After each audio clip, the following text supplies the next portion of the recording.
Hey everybody, welcome to the first edition of Millennial Media. And we've got a great show for you today. We've got two students from Francis Howell North High School right from your backyard here in St. Charles County. And we even brought along a teacher. And they're going to talk about all the great stuff that they're doing right here in St. Charles County. So stick around.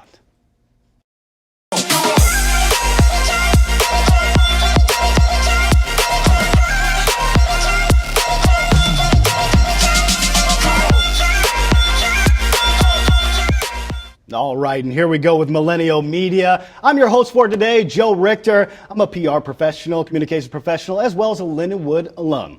So let's get right into it because we've got a couple of great students for you. Today, we're joined by Larson and Jacob Lintner, and they're both students from Francis Howell North. Gentlemen, thank you for joining us today. Sure. All right, so we are seeing some great work being done over at Francis Howell North, guys. You guys have gotten something off the ground recently, and why don't you just tell us a little bit about some of the work that you're doing in high school? Okay, so recently, well not recently, over the past 4 years at Francis Howell, we've been doing a live stream program. So it's FHN Today Live, and what it is for like football games and soccer games and any of the sports games at the school, we're going out and we're live streaming them online to our website, fhntoday.com, and streaming those to our audience. We've got announcers and cameras and all sorts of cool stuff that we've gained over the years, but really it's just been growing over those past few years, and we're starting to get to a place where it's pretty solid, and we're pretty excited for this coming semester to finish everything up. And I mean, it's really amazing. I mean, when you think about, as someone who went to high school and didn't have those opportunities, and to see that you guys are taking the bull by the horns and really taking advantage of these opportunities. Jacob, I mean, tell us about, how cool that is.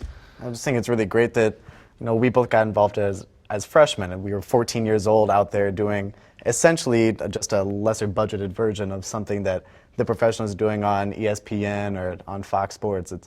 It was just a really great experience to get out there that young, get to announce games, get to learn what broadcasting producing is like. And you're also putting, a little more attention on your school too. I mean, it means a lot to your school that you guys are doing this. You're building it up, man. And just, talk about the pride factor about what you're doing here. Yeah, it is really great. The Booster Club and the Booster Club who supports us, they're really always excited to see us there, seeing us working there and doing our live streams. We've been supported a lot by them. But yeah, it is really cool to show off our school, show off our teams, not only the school but the publications program as well. We enjoy pushing that and pushing out any media we can through that. So let's talk about what we're going to see here in a moment. Now, this kind of gives us a behind-the-scenes look at some of the stuff we're talking about here. Now, Jacob, tell us what we're going to see here. Maybe a little bit about your part of this. Right. What we're going to be seeing, it's a video of just like the setup and what we've been doing here. It's from our football game, our district's playoff game against Parkway South High School. And really, it just shows us all the way from carrying the cart up through the bleachers into the press box to getting down, plugging in wires, and getting all of our stats laid out in front of us. Myself, I was set up there to announce. I had my suit and bow tie on, of course, just like I usually do. And it's just like a normal stream for us, just like anything else. We got the camera set up top. Nothing really went wrong, which was a little out of the ordinary, but it's really just a great experience once again that we get to go out there and do that for every football game each Friday that we get to that. Carrying equipment? What do you mean? You guys don't have assistants to do that for you? Nobody buys you lunch and brings it to you? I mean, what's going on here, fellas? It's definitely a pretty low budget operation. We pile everything onto a cart and just roll it out there over the bumps and cracks in the pavement. We definitely have never lost any equipment or broken anything ever. At least that's what we tell our advisor. Hey, that's the key. Keep the advisor happy. Right. Don't lose anything, right? I mean, forget about actually having a good, program to show everybody, right? As long as everybody's happy and you're not losing any product. All right, so guys, all right, this is a cool video. I can't wait to see what's going on here. We've got about 30 seconds before could you tell us in about 30 seconds, about what should we look for here? Yeah, definitely look for the minute details. We've got a lot of, you know, I guess, yeah, cables plugging in, getting stats ready. It's just a lot of that last minute prep work that we always do right when we get out there, and that's the big thing. All right, and let's check it out right here. It's a behind the scenes look at what these guys do.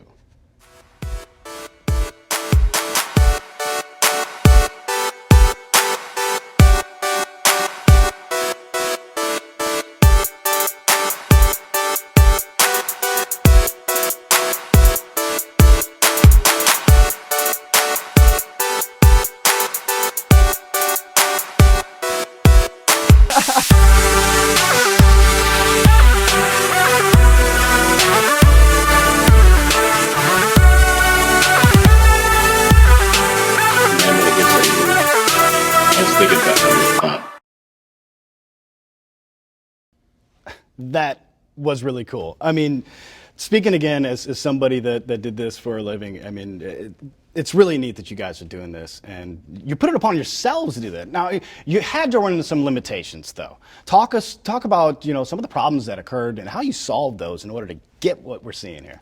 For sure, yeah. My freshman year, we started off with just basically we had a laptop and a camera, and that was what we went out with. And overall, I'll be honest, they were very bad streams, and they weren't that good. But we learned, progressively. It's kind of a new form of media, at least the online form, to be able to do it at a school on a budget. So some of the problems we ran into, we had to upgrade our computer because we were limited by processing power, we were limited by the camera quality. So over the years, we've just bought a little bit of new equipment, some new audio stuff, a new computer, like I said. But probably one of our limitations has been, we're at a point where our limitation is probably bandwidth. We've gotten pretty locked down on camera and everything working with audio, but at this point we're just limited by bandwidth and using like a hotspot out in the field and that kind of thing. So that's kind of where we're at. And tell us about that this skill that you're picking up, this problem-solving skill, and working with technology. I mean, this is an opportunity for you guys, right? Not just learning how to solve problems, but learning what technology is. I came in as a freshman, I didn't really have any basis of knowledge on that kind of technology, and I've just learned a lot from Braden over the years, just helping him set up the streams, learning what exactly goes into producing a live broadcast. And then some of those limitations, of course, I've tried to run my own streams with failed audio problems, things like that, and just figuring out how to troubleshoot those, what sources to contact, or just turn it off and back on again like we do. Well, guys, you guys are picking up a lot of great skills. I mean, a lot. But what does it really mean to you to have these opportunities? I mean, what does it mean to you guys? It's really been awesome over the past few years, being able to work with this stuff. I mean, just going from knowing relatively nothing about the technology, or at least a basis of troubleshooting, but knowing not too much about live streaming, and going to the point where we're every week putting something out there for people to watch online. I mean, it is just kind of amazing what we've been able to do with what we have. And you're getting an opportunity. Checked out the website FHN today. I mean, you're a little bit on the sports side, and you've got Jake's Take and a number of other things. I mean, talk about how cool it is to be able to do that. This is, of course, Jake's Take on FHNGameDay.com. That is my weekly sports opinion article. We have products running pretty much year round based on what's going on, and not just on the writing aspect. That I came in, I thought that, hey, I wanted to be a sports reporter, I wanted to be a writer. With this live broadcasting opportunity that we've gotten, I've transformed from a squeaky-voiced freshman with a suit that was still a little bit too big on me to, I feel like, a much more confident, well-rounded broadcaster. And this opportunity has really transformed what I wanted to do with my life and my career. And I'm going to be attending college looking for a career in the sports broadcasting field because of what we've been able to do here in high school. And let's just pretend like you guys weren't going to go into this field? I mean, you're getting skills that you could do in other things too, right? Talk about that, right? For sure. Troubleshooting has probably been the biggest skill I've learned. There were a lot of times where we just felt like we were hitting a wall, and just sitting down and working through things and breaking down a problem piece by piece has probably been the biggest skill. And that's not just for this field, it's for life in general. Just having those skills is important. Well, I mean, guys, you also have a little help along the way. I mean, you got the great Booster Club for one, but I mean, let's talk about the school there. I mean, you guys got a lot of support and a great teacher. Talk about Aaron Manfull and what he does for you guys. Mr. Manfull, he's done just a great job, not just helping us start this from the ground up here about 4 years ago, but helping us promote, helping us figure out some of those troubleshooting techniques like we have. And just being able to use him as kind of a trampoline just to bounce back ideas on and allow us to pretty much take over everything. I'm not sure if Manfull would really know exactly what's going on, but of course he has helped us grow as broadcasters, and we know exactly what we need to do. Very quickly about Mr. Manfull, you have anything to say? Yeah, it's just been great having his support there. He watches pretty much every stream. He's there just to tell us, hey, good job, fix this, do that. And it's just the things that we can't always see when we're there. It's just been great having him to support and bounce ideas especially. All right, next project, tell us very quickly what you got in the can here coming up. Yeah, so with the 360 video is what we've been experimenting with lately. It's kind of a new technology. I believe we're one of the few high schools or only high school doing this right now, but it's just like a spherical video that you can move around and see everything that's going on. So it's just kind of a new experience for the audience to view. And what can we see from Jake Lintner?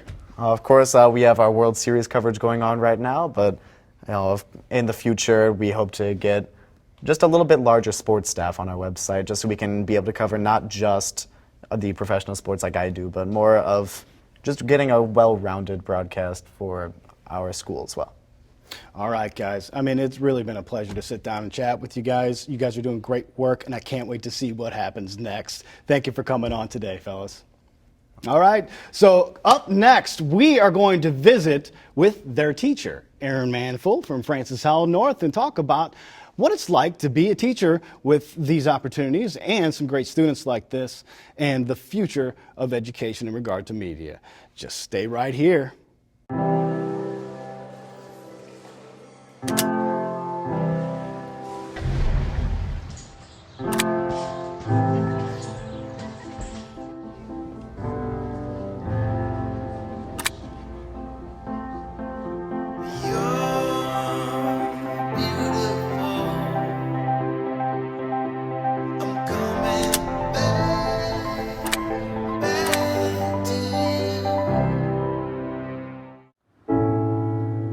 I guess sometimes things just happen.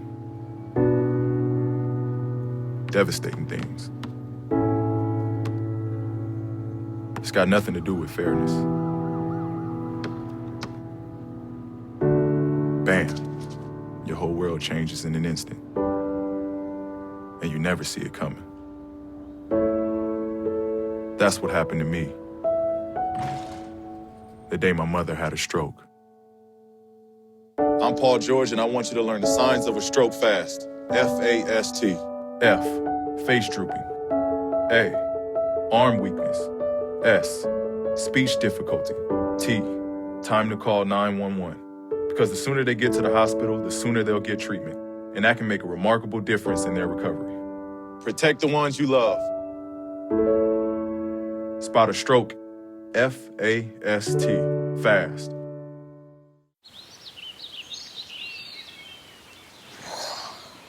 Oh, look, a redhead. Staring contest.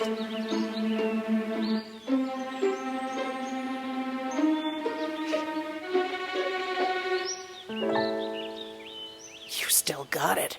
I know. Come alive with the forest. The dad was cute. You were looking right at us. Visit discovertheforest.org to find a forest near you. All right, welcome back to Millennial Media. I'm your host for today, Joe Richter. And we are joined now, well, we still have Braden with us, but we have added The teacher. All right, the authority figure is here, so let's all behave. It's Aaron Manfull. He's the teacher over at Francis Howell North High School. He's the advisor for the publications department and just all-around media guru. So we appreciate you coming on and helping us out here today. So just tell us, first thing, tell us what it's like to be able to teach these kind of skills to kids. Man, it's fun. The thing I love about the job is every day there's something new, and the students just come in all the time with different ideas on things they want to try, or I see something that I bring in and show off something and somebody bites on it, and it's fun because I'm learning every day, just kind of right along with them. So, and getting to see that energy and that spark in their eye when they get something that they're really, really excited about and take off with, and it's pretty cool. And Brayton, what's it like to teach a teacher? Oh, it's great. Every time we have a new idea, like he said, we can come in and talk to him about it, and he never says no. It's not like he's like, okay, run with it, but you're going to have to tell me about it, and I don't understand what it is, and that's okay. Well, give us an academic speak why these skills are important, these skills that you're teaching these guys in class and guys and gals in class here. Yeah. Well, I think the biggest thing, and while it is running a journalism media program, and I know not all the students who go through the program, we probably have on staff 110 students go through the staff program a year, and overall about 350 in the journalism program at North in a given year. And we know not all of them are going to go into journalism. I mean, it's or the communication field by any means, but the communication skills that they're learning about storytelling, speaking, interviewing, researching, design. I mean, those are all skills that they can transfer over to whatever job that they're really going to have down the road someday. And perhaps most importantly, working on a team, right? I mean, you have to work on a team. You have to be able to work with people of different personalities, and just talk about that aspect and that experience that you're picking up by doing so, Brayton. Yeah, it's definitely, this year I'm the editor-in-chief of video, so it's definitely been a different experience for me, not only improving my own skills, but, helping other people do the same, and that's what Manfull does every day. Honestly, I don't know how he does it. I don't know how he's done it for 19 years, but he has, and it's really been a good experience learning to do that, working with people. So let's talk a little bit about this video, or a segment we're going to watch here in a moment. It's called 360. Now, for us old people, what is that? So 360 video it's kind of a new thing that's come about in the last couple of years, and it's a spherical video. So if you go on YouTube, if you go on Facebook, you can open it up. Whether it's on your phone, you can actually move it around, or if it's VR, you can use the whole headset thing.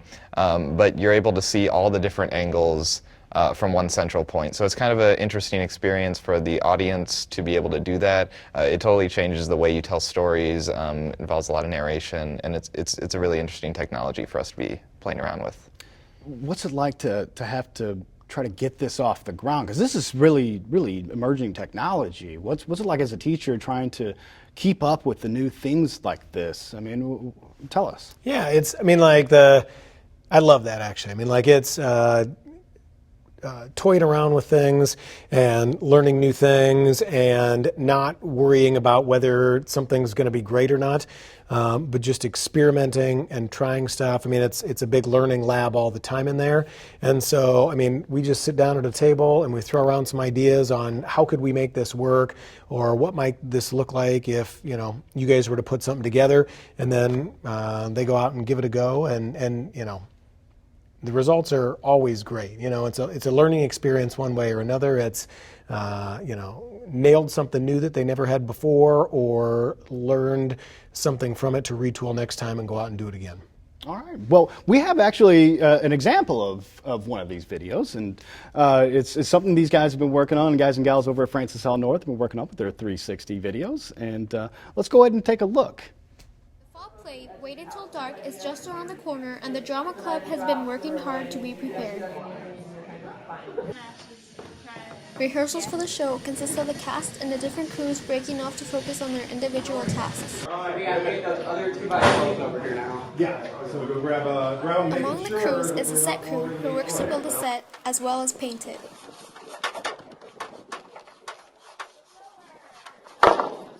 The costume and makeup crew are responsible for quick costume changes, if any. Ooh, what about this? Actually, no, that's more like it's like that. Yeah. Senior Brian Ochoa plays one of the main characters in the play. My favorite thing into like getting ready for the shows is just the anticipation that the audience is gonna have. Besides working on the fall play, the drama club also had auditions for the escape room. Drama officers looked for good chemistry between the zombies. So cool, guys. I mean, this is something that not a lot of people have seen a lot of, these 360 videos. So where do you think that the average viewer might be seeing this more? I think the biggest push right now is Facebook. We've had a lot of Facebook video going out, and specifically they support 360, which only a couple other platforms do at this point, social-wise.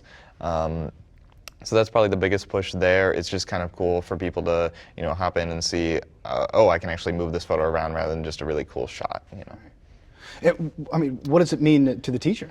Yeah, like my first experience with it was with virtual reality. Essentially, that's what it is. Was a few years ago. I went to a conference and somebody was showing off Google Cardboard. And when they first brought it up, I thought it was a joke. Like Google Cardboard. Like what? Why would I go on and buy cardboard from Google? But it's actually this cardboard viewer that you fold up and you can stick your phone into, and you can experience settings and places that have been shooting video in 360, and you can experience with it, and it was pretty incredible. And the price point on the technology has come down now to make it feasible for the average consumer to use. And so that's why as we were, trying to figure out what we wanted to do this year, we put some of our technology money toward getting one of these entry-level cameras and just trying it out and experimenting with it. Brayton actually sent me a video earlier this year. The New York Times has been doing quite a bit of 360 stuff, a lot of other media companies as well. The video in particular was a video journalist took a 360 camera with him to Fallujah and was taking the viewer there into these battle scenes or houses where the army that he was embedded with were kind of just waiting between, their next assignment and things like that. And it brought you into the middle of the room, into the middle of a field, into the middle of a tank in one situation where you could move it around and you really felt like you were there immersed in the situation and what was going on. And so we won't be sending any students to Fallujah on assignment. So what we've been working with is, okay, so how do we make this new technology? Because it's a different way of thinking about video. It's a different way of thinking about editing it together and telling those stories. And so there have been great discussions in our classroom about, you can't just pick any story to tell this with. It's what story is there that can and should be told with the 360 format. And so, one of the assignments, all the video students have gone out and they're shooting and currently editing all of their own 360 footage. And so we're going to have that compiled into a show where actually the stand-ups, the anchors are going to be doing it in the 360 format as well. And I don't know how it's going to go, but that's something that's fun that I love my job. I never know where.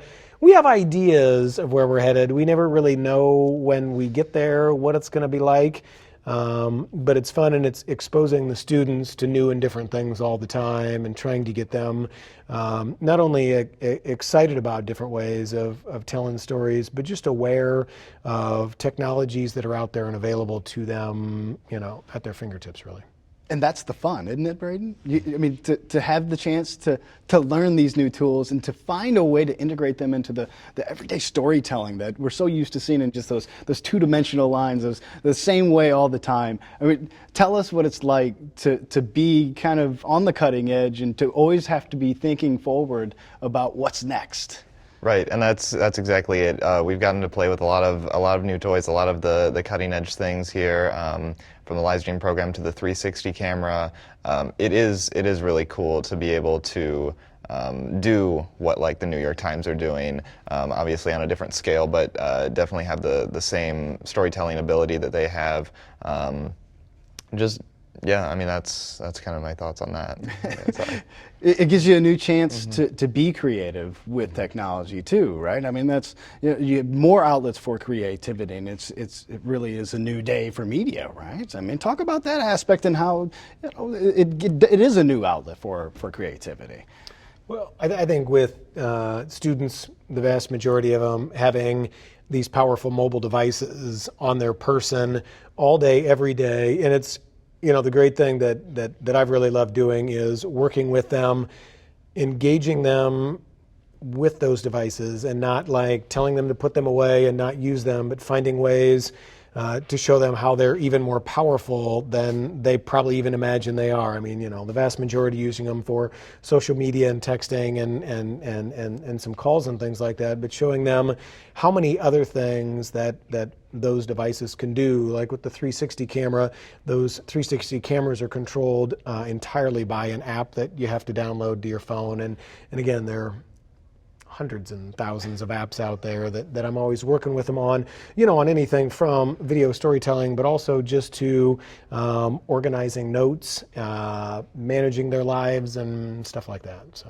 Well, guys, this has been so much fun. Again, to see the future of the media, to hear about the future of media, and to actually see it right here on our screens. You guys are winners of so many awards. We didn't even get to how many awards these guys won in their publications department. I mean, the wall is full of them.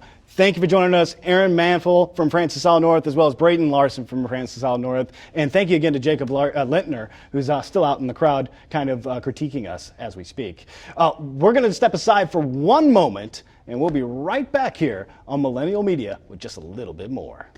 Can you help me with this? My new dad teaches me all kinds of stuff. Sure. He helps me with homework. That would be 3.6795. Thanks. Yep. He helps me with my decision making. I wouldn't use this one. Ever.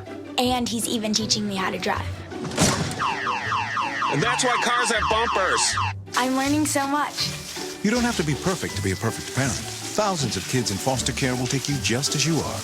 I adopted Bento in 2010 from a shelter. As it turns out, we have very similar personalities. And this cat makes me make art because he's always motivating me to take pictures of him, to draw pictures of him. He just is motivating artistically. It's just that simple. Well, he's my best friend, but a lot of people know him as Keyboard Cat.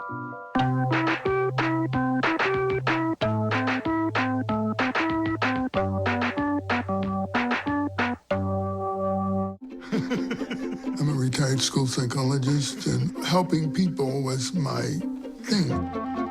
I was very independent and thought I could take care of myself. I fell, and I had to have Meals on Wheels. After my stroke, when Meals on Wheels started, I was on the other end of the stick, so to speak. Meals on Wheels, coming to my door as someone who's housebound, having someone check on me, assures me that I'm not forgotten. Meals on Wheels has given me a mode of freedom that I wouldn't have otherwise. We're the clients. We are the clients. We are the clients of Meals on Wheels. America, let's do lunch. 1 in 6 seniors faces the threat of hunger, and millions more live in isolation. Drop off a hot meal and say a quick hello. Volunteer by donating your lunch break at americaletsdolunch.org. All right, welcome back. What a great pleasure and honor to be able to sit here with a couple of high school students and a teacher and see all the great work that's going on right now. But we only scratched the surface of the great work going on in your backyard here in St. Charles County. We have, of course, you can go back and see all of the great work being done at Francis Howell North at FHNtoday.com. That's FHNtoday.com. And you can see a lot of sports stuff, including the work by Jacob Lintner, on FHNGameDay.com. Lots of great stuff there, videos, articles, and some very good award-winning journalism, nationally award-winning journalism. But there are another couple of 2 high schools that are out here in St. Charles County, and that's very same district. There's Francis Howell Central, and there's Francis Howell High School itself. And you can see a lot of great work being done at those schools as well. And you can see FHC Today, very similar to the FHN website, FHC Today, where you can see lots of great videos. And then the FHHStoday.com also is the Francis Howell High School website. And you could also search for them on YouTube to find their Viking reports. Really outstanding stuff. In fact, I just saw a PSA, anti-suicide PSA done by one of the high school students out there. That is just absolutely amazing. So there's lots of great media out there being done by millennials, and we hope that you're keeping an eye out on the future of media by keeping up on their work. Well, that'll do it for us today here for our first edition of Millennial Media. I'm your host, Joe Richter, for this very first episode, and we're glad you joined us, and we hope you come back for the next episode.